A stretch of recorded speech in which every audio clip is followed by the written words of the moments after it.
बिस्मिल्लाहिर्रहमानिर्रहीम। अस्सलाम वालेकुम। कैसे मिजाज हैं आप लोगों की? उम्मीद है आप सब लोग बिल्कुल ठीक होंगे। मैं भी आप लोगों की दुआओं से बिल्कुल ठीक हूँ और आज एक नए टॉपिक के साथ हाज़िर हुई हूँ आपके सामने। और आज का टॉपिक जो है वो बचत बाज़ार है। जैसा कि मैंने इससे पहले भी एक वीडियो आपको अपलोड की थी जिसमें मैंने आपको बताया था कि आप ग्रॉसरी किस तरह से ले सकती हैं, किस तरह अपना मंथली एक्सपेंसेस जो हैं वो आपके कवर कर सकती हैं और कितने होते हैं। तो उसी के हवाले से उससे रिलेटेड ये आज की वीडियो है।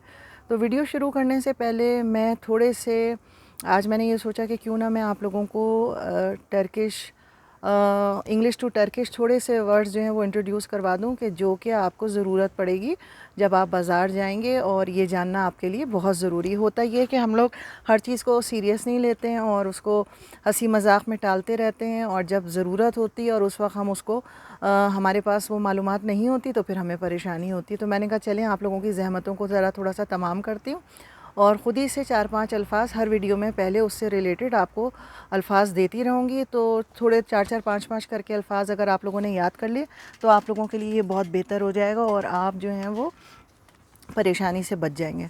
तो आज के अल्फ़ाज जो मैंने चूज़ किए हैं, क्योंकि जब आप बाज़ार जाते हैं तो सबसे पहले आपको किसी भी चीज़ की कीमत पूछनी पड़ती है। तो इसके लिए मैंने आपको सबसे पहले ये बताना है कि अगर आपको कोई चीज़ पसंद आई है और आप उसकी कीमत पूछना चाहते हैं तो आप क्या अल्फ़ाज इस्तेमाल करेंगे। आप कहेंगे नी कदर, नी कदर, या फिर कहेंगे कश पारा। नी कदर, कश पारा, ये 2 अल्फ़ाज हैं कीमत पूछने के लिए आप इस्तेमाल करेंगे। मैं फिर दोहरा रही हूँ, नी कदर यानी ये कितने का है, और कश पारा, कोई भी एक अल्फ़ाज़ यूज़ कर सकते हैं। ठीक है, अब आपने अल्फ़ाज़ उनसे पूछा तो बदले में आपको उसकी कीमत बताएंगे और कीमत बताएंगे वो टर्किश लैंग्वेज में। तो उनको जब ये पता होता है कि सामने वाला जो है उसको टर्किश वो नहीं है या तुर्की उसको नहीं आती है बोलनी टर्किश, तो वो क्या करते हैं, उनके हाथों में नॉर्मली कैलकुलेटर्स होते हैं और वो कैलकुलेटर पर टाइप कर लेते हैं। फ़र्ज़ कीजिए अगर कोई चीज़ 20 लीरा की है तो वो उस पर कंप्यूटर से कैलकुलेटर पे 20 लिख देंगे और आपकी तरफ कर देंगे कि ये देखिए आप पढ़ लीजिए इसको, और आपको पता चल जाएगा अच्छा ये इतने की है। तो वैसे नॉर्मली उनके यहाँ जो चीज़ें फ़रोख्त हो रही होती हैं उसके आगे उन्होंने छोटे छोटे कार्डबोर्ड लगाए हुए होते हैं जिस पे कीमत लिखी हुई होती है और इंग्लिश में लिखी हुई होती है, तो समझ में आ जाती है। लेकिन अगर नहीं होती है तो आपको पूछना पड़ेगा नी कदर और कश पारा। आबी नी कदर, भाई ये कितने का है, आबी कश पारा, या ये कितने का है भाई, ये कितने का है। तो ये आपको सवाल पूछना है। अब उसको बदले में या तो वो आपको कैलकुलेटर से दिखा देगा। अब आपने एक चीज़ फ़र्ज़ कीजिए प्याज की कीमत पूछी, उसके बाद आपने आलू की कीमत पूछी, तो अगर फ़र्ज़ कीजिए 5 लीरा पर केजी आलू है और 5 ही लीरा पर केजी प्याज है, तो वो दोबारा आपको 5 नहीं कहेगा, वो आपसे कहेगा आईना, आईना यानी सेम। आईना जैसे हम लोग तो मिरर के लिए इस्तेमाल करते हैं ना, आईने के लिए इस्तेमाल करते हैं शक्ल देखने के लिए, से वो आईने का मतलब है सेम, यानी दोनों एक जैसे हैं, हू बहू एक कीमत है। तो वो कहेगा आईना। तो आप ये ना परेशान होइएगा कि ये आईना क्या कह रहा है, उसका मतलब है सेम, इसकी कीमत भी वही है जो इस वाले की। ठीक है, उसके अलावा आपको 3 चीज़ें मैंने आपको बताई, मैंने नी कदर, आईना और उसके साथ साथ कशपारा। इसके अलावा आपको मैं 3 चीज़ें और बता देती हूँ, छोटी छोटी चीज़ें और आम बोलचाल की हैं, कि अगर आपको कुछ मस्जिद के बारे में पूछना है कि मस्जिद कहाँ है, तो मस्जिद को कहते हैं जामी। सी से स्टार्ट होता है, सी से हम तो पढ़ते हैं का साउंड निकालते हैं, मगर वहाँ सी चे की आवाज़ निकलती है, तो CAMI जामी कहलाता है। तो आप अगर किसी से पूछेंगे कि जामी कहाँ है तो लफ्ज़ इस्तेमाल करेंगे जामी। अगर स्कूल कहना चाह रहे हैं तो उसके लिए आप इस्तेमाल करेंगे उकल, OKUL, तो उसका मतलब है स्कूल। अगर आप अस्पताल के बारे में जानना चाह रहे हैं तो अस्पताल को कहते हैं हसनाते, HASTANE। तो ये थोड़े से अल्फाज थे, आपको मैंने कहा हर वीडियो में मैं 3-4 अल्फाज 5 अल्फाज दूंगी, तो उससे आपको क्या होगा, थोड़ी थोड़ी सी विकेबलरी आप लोगों की बढ़नी शुरू हो जाएगी, अल्फाज की भी ज़ख़ीरा होना शुरू हो जाएगा। ठीक है, तो अच्छा आप आते हैं टॉपिक की तरफ। तो आपको क्या करना है, आपने प्लान किया कि आपको संडे मार्केट या मंडे मार्केट। होता ये है कि ऐसा पॉसिबल नहीं है कि हर इलाके में, फ़र्ज़ कीजिए आप एक इलाके से दूसरे इलाके में मूव हुए, तो अगर वहाँ इतवार बाज़ार लगता था तो अब आप जिस इलाके में गए वहाँ पे भी इतवार बाज़ार लगेगा, ये पॉसिबल नहीं है। हर इलाके में मुख्तलिफ़ औक़ात पे मुख्तलिफ़ दिन मखसूस हैं जैसे फ़र्ज़ कीजिए एहसन योर्ड का जो इलाक़ा जहाँ मेरी बहन की रिहाइश है, वहाँ पीर और मंगल 2 दिन बाज़ार लगते हैं। किसी और इलाक़े में सिर्फ़ इतवार को लगता है, कहीं जो है वो जुमेरात और जुम्मे को लगता है। तो उन्होंने डिवाइड किए हुए बाज़ार, और कुछ बाज़ार मख़सूस कुछ दिन ऐसे होते हैं कि वहाँ पर बहुत बड़ा बाज़ार लगता है, वहाँ आपको ज़रूरत की सारी चीज़ें मिल जाती हैं। और कुछ औक़ात कुछ दिन ऐसे होते हैं कि जहाँ आपको सब्ज़ी और फल फ्रूट मिलेंगे, आम ज़िंदगी के जूते चप्पल कपड़ा मेकअप ये वहाँ नहीं मिलेगा। तो ये सब आपको देखना पड़ेगा हल्के हल्के, जब आप वहाँ रहेंगे, इलाक़ों से मानूस होंगे, तो ये बातें आपको पता चलनी शुरू हो जाएंगी। ये कोई इतना बड़ा मसला नहीं, ठीक है। अच्छा, इसके अलावा अब जनाब आली आपने क्या किया, सबसे पहले तो आपको क्या करना है, एक लिस्ट बना लेनी कि आपको क्या चीज़ चाहिए है। होता क्या है कि हम बचत बाज़ारों में जाते हैं ये सोच के कि हमारे कुछ पैसे बच जाएंगे, लेकिन हम गैर ज़रूरी सामान उठाते चले जाते हैं, क्योंकि सब कुछ खुला रखा हुआ होता है और उस वक्त हमको सस्ता लग रहा होता है, और हम बहुत वाफिर मकदार में वो चीज़ें उठा लेते हैं, और फिर वो उसमें से आधी से ज़्यादा ग्रॉसरी जो है वो फिक के चली जाती है। तो आपको बजाय पैसे जमा होने के, आपके पैसे उल्टे ख़र्च हो जाते हैं। तो अपना जो है वो एक पूरा ग्रॉसरी लिस्ट बना के जाइए, जिसमें ये लिख लीजिए कि भाई आपको अगर 1 किलो प्याज चाहिए होती है हफ्ते भर, या 2 किलो चाहिए होती है, तो आपको उसी हिसाब से पर डे के हिसाब से उसको मल्टीप्लाई करते हैं, थोड़ा सा ज़्यादा ले लें जो भी आपको चीज़ें चाहिए। अपने साथ ट्रॉली कार्ट जो है वो ज़रूर लेके जाइए, जिन कार्ट्स में जिसके अंदर व्हील्स लगे हुए होते हैं, क्योंकि बहुत ऊंची नीची जगहें होती हैं, सामान वहाँ से ख़रीद कर अगर आपके पास गाड़ी नहीं है तो खींच के लाना घर तक बहुत मुश्किल है।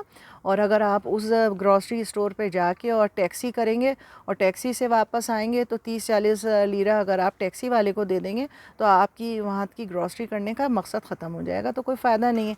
बचत बाज़ार हर इलाके में लगते हैं इसीलिए हैं कि वॉकिंग डिस्टेंस पे आप चले जाएँ। तो आप अगर दो लोग जा रहे हैं तो कोशिश करें कि 2 ट्रॉलीज़ अपने साथ रख लें, ताकि वो पुल करने में उसको आसानी हो और दिक्कत ना हो, हल्का हल्का सामान आप लोग बाँट लें। ठीक है, अब आपने लिस्ट बना ली, ट्रॉली ले ली, अब वहाँ पर आप पहुँचें तो जाते वक्त आपको क्या ख्याल रखना है, अपने साथ बड़े बड़े बैग्स, हैंड बैग्स ये लेकर नहीं जाना है।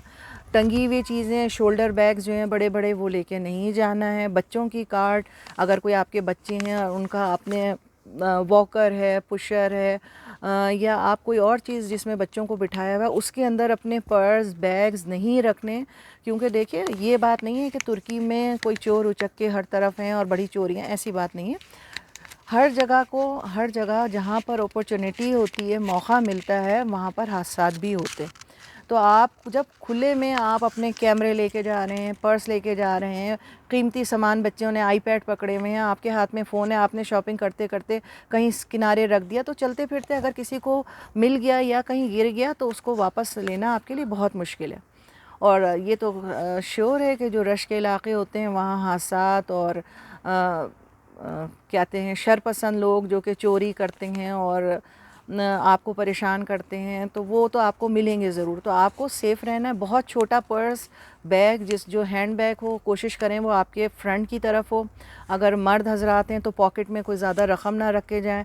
फ्रंट पॉकेट या जैकेट के अंदर की जो शर्ट है उसमें आप अपना सामान रखिए, और पैसे जो हैं वो खुले लेके जाइए। बहुत बड़े नोट को लेके ना जाइए कि बार बार खुला करवाएं और उसको संभालना मुश्किल हो जाए। एक छोटा पॉच बना लें जिसमें अपनी चेन जो है, खुले पैसे जो हैं वो रखिए, ताकि उस छोटे पर्स, होता क्या है कि पर्स में से चेंज निकालते वक्त नोट और चेंज एक साथ रखते हैं, हाथ डाल के जब निकालते हैं तो पता चलता है चेंज निकालते निकालते नोट गिर गए। तो आप ये दोनों चीज़ें अलग अलग रखिए, तैयार होके जाइए। बहुत ज़्यादा क्या कहते हैं, लोगों को लेके ना जाइए, छोटे बच्चों को लेके नहीं जाइए, क्योंकि फिर क्या होता है कि शॉपिंग सही तरह हो नहीं पाती। अच्छा जनाब, उसके अलावा बचत बाज़ार में जो है वो क्या तरीक़ेकार होता है, सेम टू सेम जिस तरह हमारे पाकिस्तान में बचत बाज़ार लगते हैं बिल्कुल उसी तरह लगते हैं। लेकिन यहाँ इतना फ़र्क ज़रूर है कि कुछ इलाक़े ऐसे हैं कि जहाँ के बिल्कुल पक्के बाज़ार जो हैं उन्होंने शेडेड एरिया रखे हुए हैं, सीमेंटेड, जो पूरे हॉल टाइप के हैं, और उसके अंदर छत के अंदर वो ये स्टॉल्स लगाते हैं। और मौसम की सब्ज़ियाँ, मौसम के फल बहुत सस्ते और बहुत फ्रेश मिलते हैं, क्योंकि मोस्ट ऑफ़ द फार्मर्स जो हैं, किसान जो हैं, वो अपने खेतों से सामान लाते हैं और वो वहाँ पर स्टॉल लगाते हैं। तो जब आप जाएंगे, वैसे तो नॉर्मली आपको तुर्की में फल और फ्रूट जो हैं वो बहुत ज़्यादा फ्रेश नज़र आते हैं, तरोताज़ा। लेकिन वहाँ इतवार बाज़ार में या जुमा बाज़ार या पीर मंगल बाज़ार जब आप जाएंगे, जो भी दिन आपके इलाके में लगता है, तो वहाँ आपको एक एहसास होगा कि बहुत ज़्यादा फ्रेश, और कीमतों का भी बहुत फ़र्क होता है। तो आप बहुत आसानी से वहाँ सामान ले सकते हैं, लेकिन अपने जहन में ये ज़रूर रखिए कि जिस तरह से हमारे पाकिस्तान में भी होता है कि मौसम के फल, मौसम की सब्ज़ियाँ उस वक्त मिलती हैं, बिल्कुल उसी तरह अगर आप फ्रेश खाना चाह रहे हैं, फ़र्ज़ कीजिए अगर आपको भिंडी चाहिए, अरवी चाहिए, तो ये गर्मी के फल, गर्मी की सब्ज़ियाँ हैं। ये आपको सस्ती कब मिलेंगी? गर्मी के मौसम में। अगर वही सब्ज़ी आप सर्दी में लेने जाएंगे, अव्वल तो वो आपको मिलेंगी नहीं सर्दियों के मौसम में, और तो आप लेने भी जाएंगे तो फ्रोज़न आपको मिलेगी बड़ी मार्केट, सुपर मार्केट से, और वो सिर्फ पाव का 250 ग्राम 400 ग्राम का पैकेट होगा, और जितने में आप 1 किलो लेते हैं उससे भी ज़्यादा पैसों में वो आपको सिर्फ 1 पाव सब्ज़ी मिलेगी, वो भी फ्रोज़न। तो तरीक़ेकार क्या है कि अगर आपको कोई चीज़, फ़र्ज़ कीजिए भिंडी बहुत पसंद है, तो आप ये कर सकते हैं कि आप भिंडी ख़रीदिए, और पालक बहुत पसंद है, जो भी आपको आपका फ़ेवरेट है और आप समझते हैं कि ये सिर्फ ये सीज़नल सब्ज़ी है, सर्दियों में हमें नज़र नहीं आई थी, अब नज़र आई, वो ख़रीद के लेके जाइए, उसको धोइए, साफ़ कीजिए। हद से ज़्यादा आप ये कर सकते हैं कि पत्ते वाली सब्ज़ियाँ, गोभी या कोई और सब्ज़ी, आप उसको पानी में थोड़ा सा सोडा, बेकिंग पाउडर जो होता है खाने वाला, वो 1 चमचा डाल के, और उसमें वो सब्ज़ी 5-6 मिनट 8 मिनट भिगो दीजिए ठंडे पानी में, और उसके बाद उसको पानी को फेंक दीजिए, और वो सब्ज़ी जो है छोटे छोटे पैकेट में बना के और अपने आप फ्रीज़र में डाल दीजिए, और आराम से 3-4 महीने 5 महीने उसको इस्तेमाल कीजिए। बिल्कुल इसी तरह अगर आपके पास फ़र्ज़ कीजिए बेकिंग सोडा नहीं है, तो आप उसकी जगह सिरका या सादा नमक भी डाल सकते हैं। तो उससे होता ये कि खेतों से अगर सब्ज़ी आई हुई है, फार्मर्स ने ला के रखी है और प्रॉपर साफ़ नहीं किया हुआ है, तो जब आप उसमें नमक या बेकिंग सोडा या सिरका डालते हैं, तो अंदर कोई अगर महीन बारीक कीड़े होते हैं, तो वो कीड़े बाहर आ जाते हैं उस सब्ज़ी से, और जब आप पानी से दोबारा उसको साफ़ करते हैं, तो वो आपकी सब्ज़ी साफ़ हो जाती है, उसमें किसी किस्म का भी कोई पैरासाइट मौजूद नहीं होता। तो इसलिए आप करके बड़े आसानी से फ्रोज़न आप कर सकते हैं, ना उसको पकाने की ज़रूरत है, ना उबालने की ज़रूरत है। इसी तरह मटर है, भिंडी है, पालक को लाइए, साफ़ कीजिए, डंडियाँ साफ़ करें, उसको काटें, छोटे छोटे पैकेट में फ्रोज़न करके रख दें, और जगह अगर कम है तो उसको थॉ कर लीजिए। अगर पालक है जैसे, तो हल्की सी एक भाप दे दी, तो वो आपकी 5 किलो पालक भी जो है वो एक छोटे से पैकेट में बड़े आराम से डिब्बे में आ जाएगी। तो इस तरह से आप कर सकते हैं, अपने पैसे बचा सकते हैं। दूसरी अहम बात जो है वो सब्ज़ी और दूसरी चीज़ों का के स्टॉल्स जैसे हमारे यहाँ लगते हैं, बिल्कुल उसी तरीके से सब्ज़ी भी आपको मिलेगी वहाँ पर। गोश्त, मुर्गी, अंडे बहुत सस्ते मिल जाते हैं, फार्मर्स लेकर आए हुए होते हैं अंडे दर्जन के हिसाब से, वहाँ पैकेट के पैकेट होते हैं। चीज़ बहुत सस्ती मिल जाती है, कॉटेज चीज़ जिसे कहते हैं, वो भी आप वहाँ से ख़रीद सकते हैं। तेल, जैतून, इसी तरह से कपड़े और जूते बहुत सस्ते मिल जाते हैं। लेकिन जूते और कपड़े जो होते हैं वो कोशिश ये करें कि ख़रीदने से पहले उसको, अगर जूते हैं तो उसको ट्राई ज़रूर कर लें, क्योंकि वो कॉपी होती है, सेकंड और थर्ड कॉपी होती है, चीप होते हैं। 50 लीरा से 60-70 लीरा के बेहतरीन जॉगर्स आपको वहाँ मिल जाते हैं। तो आपको देखने में तो बहुत अच्छे लगते हैं, आप उसको ले लेते हैं, लेकिन उमूमन क्या होता है कि दोनों पैरों में फ़र्क आ जाता है कि सीधा पैर टाइट है और उल्टे पैर बिल्कुल ठीक है। या फिर ये होता है कि जब आपने उसको पहना, थोड़े दिन, महीने भर पहनने के बाद ही जो है उसके अंदर से जो है वो अंदर का हिस्सा जो है वो फटना शुरू हो गया, या लेसेस फटनी शुरू हो गई। तो थोड़ा सा ख्याल करें कि आप अगर बेशक 50-60 लीरा 70 लीरा खर्च कर रहे हैं, 40-50 लीरा बचते हैं, मगर अगर वो एक ही महीने बाद ख़राब हो जाते हैं तो उसका कोई फ़ायदा नहीं है ना। और कभी भी चीप स्टोर से शॉपिंग करने से बेहतर, जो एक मैं टिप देना चाहूँगी, कि जब भी आप लोगों के पास टाइम हो तो घर के करीब जो बड़े मॉल्स हैं उनमें ज़रूर जाएं, विंडो शॉपिंग करें। उससे आपको क्या होगा कि महंगी चीज़ों को हाथ में लेकर, देख के, कीमत पूछ के आपको अंदाज़ा हो जाएगा, और जब आप कोई दूसरी सस्ती चीज़ देखेंगे तो आपको कंपेयर करके फ़ौरन अंदाज़ा हो जाएगा कि इसमें तो क्या फ़र्क नज़र आ रहा है आपको। तो आपको जज करने में आसानी होगी। ऐसा नहीं होगा कि आपने कहीं कोई ब्रांड का नाम देखा हो किसी चीज़ पर और आपने कहा बस ये जल्दी से ले लो। अगर आपको ये पता होगा कि ओरिजिनल की क्या शक्ल होती है, उसकी क्वालिटी क्या होती है, तो आपको फ़ैसला करना आसान होगा। एक बात, अच्छा, दूसरी बात ये कि ये बचत बाज़ार जो हैं इनमें बेशक कीमतें सस्ती होती हैं, इसमें कोई शक नहीं है, खुसूसन रोज़मर्रा के खाने पीने का सामान। फिर यहाँ पर आप बार्गेन भी कर सकते हैं क्योंकि लोग अपने अपने स्टॉल लगाए हुए होते हैं, उनको अपने घर जाना होता है बेच के, तो वो कोशिश ये करते हैं कि उनका सौदा बन जाए। तो आप उनसे बार्गेन कर सकते हैं, पूछ सकते हैं कि भाई अगर फ़र्ज़ कीजिए कोई नाइट पजामा है और वो 25 लीरा या 30 लीरा बता रहे हैं, तो आप उनको 20 लीरा कहिए, तो अमूमन वो अगर 25 लीरा की चीज़ है तो 20-22 लीरा में दे देते हैं, तो आपको भी थोड़ी सी बचत हो जाती है। लेकिन सबसे जो अहम बात मैं ये कहूँगी, जो मेरा एक्सपीरियंस भी हुआ और मेरी सिस्टर से भी जब मैं बात करती हूँ तो वो यही बताती है कि वहाँ पर आपको थोड़ा सा कॉन्शियस रहना है वेट में। अगर आप 1 किलो चीज़ ले रहे हैं और आपने अपने हाथ से वो थैले में डाल दी या उनका जो बाउल है उसमें डाल दी, तो उन्होंने क्या किया हुआ होता है कि जो बैलेंस तराजू है ना, वो स्टॉल के पीछे की तरफ रखे हुए होते हैं। आपने उनको दिया, उन्होंने हाथ से आपके पकड़ा और पीछे मुड़ गए तोलने के लिए, आपको नहीं पता चल रहा कि वो कितना तोल रहे हैं। तो उमूमन वो क्या करते हैं कि वो या तो तोल में फ़र्क कर देते हैं और या फिर क्या करते हैं कि उसमें से अच्छी साफ़ सामान निकाल के और ख़राब सामान डाल देते हैं। ये एक दफ़ा नहीं हुआ, 5-6 दफ़ा हुआ है। जैसे फ़र्ज़ कीजिए उसने अरवी ली, अभी थोड़े दिन पहले गई थी तो कहेंगी मैंने अरवी ली है, अरवी मैंने अपने हाथ से डाली है, क्योंकि अम्मी को खाने में ज़रूर वो कहती हैं जी पतले छोटे होनी चाहिए और बड़े पीस हों और ये हो वो, उस हिसाब से जब घर आई हैं तो टोटली जो जोड़ एक साथ जुड़ी हुई होती हैं, 2 या बड़े बड़े बहुत बड़े बड़े हाथ के बराबर भिंडी के सॉरी अरवी के पीसेस वो उसके अंदर पड़े हुए थे, टोटली डिफरेंट जो सामान लिया था। हालांकि उस बाज़ार के बाहर उन्होंने कंप्लेंट सेंटर्स बनाए हुए हैं कि अपना सामान ले जाएं और अगर आपको शक है तो वहाँ उनको तोल के आप तोलें और उसी वक्त वो कंप्लेंट नोट करवाएं तो वो उसका एक्शन लेते हैं। लेकिन ये कि ये सब कौन करेगा इतने बड़े बाज़ार में, आपको कहाँ याद रहेगा कहाँ से आपने मिर्चें ली थी, कहाँ से प्याज ली थी, तो वो ये होता नहीं है। तो थोड़ा सा आपको कॉन्शियस रहना है और आँखें और कान सब खुले रखने। ये नहीं कि आपने एक चीज़ उसको दी और मुंह फेर के दूसरा सामान ख़रीदने लग गए। जब तक वो तोल के आपको थैला एक तरफ ना रख दे अपने पास, आपको निगाह रखनी है उस पर। तब तो देखिए आपके बचत बाज़ार में जाने का फ़ायदा है ना। अगर बजाय कि क्वांटिटी आपको कम मिली तो फिर आपका फ़ायदा क्या होगा। आप अपने इतना हेडेक उठाने की ज़रूरत ही नहीं है, नीचे जो बराबर में सामान मिल रहा है दुकानों में घर के करीब, वहाँ से आप ख़रीद सकते हैं।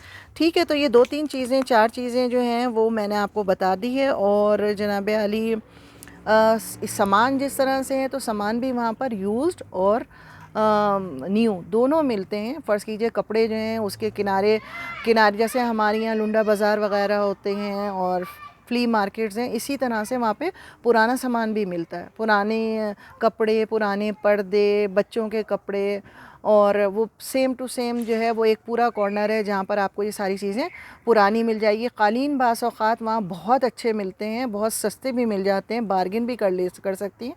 लेकिन क़ालीन लेते वक्त भी ये बात ज़हन नशीन कीजिएगा कि क़ालीन में डिफ़ेक्ट्स होते हैं। कहीं से बीच में 2-4 जगह धागे निकले हुए हैं या आधे क़ालीन का डिज़ाइन कुछ और है और आधे का एक फूल में डिफरेंस है, तो डिफेक्टेड होते हैं। वो आपको एकदम से देखने पे नज़र नहीं आएगा। लेकिन जब आप डिज़ाइन लेंगे अपने घर में आके बिछाएंगे तो उस वक्त आपको अंदाज़ा होगा कि भाई यहाँ पर तो ये पूरा फूल प्रॉपर बना हुआ है, लेकिन उल्टे हाथ का कोने वाला फूल जो है उसमें से पूरी एक ब्लू लाइन गायब है, तो फिर वो ऑड लगने लगता है। एक छोटा सा कारपेट अभी मेरी सिस्टर लेकर आई थी तो वो इतनी परेशानी हुई, क्योंकि वो वापस तो करते नहीं। एक दफ़ा आपने ख़रीद लिया तो वापसी का तो तसव्वुर भी भूल जाएं। अगर अभी आप घर में लेकर आई और दूसरे दिन जाएंगे वो कहेंगे नहीं ये पुराना हो गया। ये अच्छा, पुराने और नए को वो कहते हैं सिफ़र। अगर कहीं किसी दुकान पे आप जाएंगे ना, आप कहेंगे ये कितने का न्यू है, वो कहेंगे सिफ़र सिफ़र। सिफ़र का मतलब है ये बिल्कुल न्यू है, ये बिल्कुल इस्तेमाल नहीं हुआ, सिफ़र का लफ्ज़ इस्तेमाल करते हैं। तो हम तो सिफ़र ज़ीरो को कहते हैं ना, तो वो सिफ़र का मतलब वो कहते हैं कि ये नया है बिल्कुल सिफ़र, यानी किसी ने भी इसको इस्तेमाल नहीं किया। तो ये सब चीज़ें होती हैं। वो लेकर आ गई तो देखा उसने अच्छा खासा डिफ़ेक्ट था एक जगह से, पूरा प्रिंट जो था वो, क्योंकि जब आप डिज़ाइन बनाते हैं उसमें कोई डिफ़ेक्ट होगा, डिफ़ेक्टेड पीस होंगे। तो ये सब आप देख लीजिए। इसी तरह से जब आप कपड़े ख़रीदेंगे, बेशक वो ब्रांडेड कपड़े होंगे, लेकिन उनकी जो पीछे लेबल, अगर कोई लेबल हुआ हुआ है और वो लेबल कटा हुआ है कैंची से, ऐसा लगेगा कि लेबल किसी ने काटा हुआ है, तो इसका मतलब है वो मैन्युफैक्चरिंग डिफेक्टेड है। वो फेंकने से पहले मैं जो कंपनीज़ होती हैं उसके जो कहना चाहिए, लेबल है ना, उसको कट लगा देती हैं, फाड़ देती हैं या कैंची से कट लगा देती हैं। इसका मतलब है कि ये उस कंपनी की ज़िम्मेदारी नहीं है, तो वो डिफेक्टेड पीस होते हैं। तो शॉपिंग करते वक्त ये ना हो कि बचत बाज़ार के चक्कर में आप नए नए गए हैं और एक्साइटेड होके उल्टा अपने रकम को फंसा कर और आ जाएँ। तो बहुत सोच समझ के शॉपिंग कीजिए, अपने सामान की हिफाजत कीजिए, कम सामान लेके जाइए, रेडी होके जाइए, नोट जो हैं उनको तकसीम करके जाइए, चेन एक जगह रखिए, खुले पैसे, छोटे नोट एक जगह रखिए, बड़े नोट एक जगह रखिए, और अपनी हिफाजत के साथ एंजॉय करें और ख़रीदारी करें और मुझे दुआओं में याद रखें। अपना बहुत बहुत ख्याल रखिएगा। इंशाल्लाह अगली वीडियो के पे मुलाकात होगी। अल्लाह हाफ़िज़।